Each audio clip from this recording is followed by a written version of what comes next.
Exit polls results నిన్న చాలా వరకు ఫలితాలు చెప్పాయి. కానీ వీటిలో కొంత ఒక పార్టీకి వెనకేసుకొచ్చి మరొక పార్టీని ఇంకో తగ్గిస్తూ చెప్పటం జరిగింది. ఎగ్జిట్ పోల్స్ కూడా ఊహాగానాలు తప్ప నిజమైన ఫలితాలు కాదు.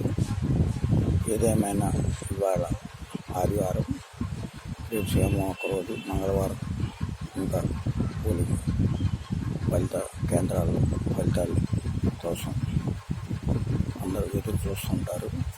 ఫలితాలు వెలువడుతూ ఉంటాయి. మధ్యాహ్నం నుంచి లెక్కింపు ప్రక్రియ మొదలవుతుంది. ఎగ్జిట్ పోల్స్లో చాలా వరకు వైసీపీ అధికారంలోకి వస్తుందని కొన్ని ఛానల్స్ చెప్పడం జరిగింది. మరికొన్ని ఛానల్స్ కూటమి అధికారంలోకి వస్తుందని చెప్పడం జరిగింది.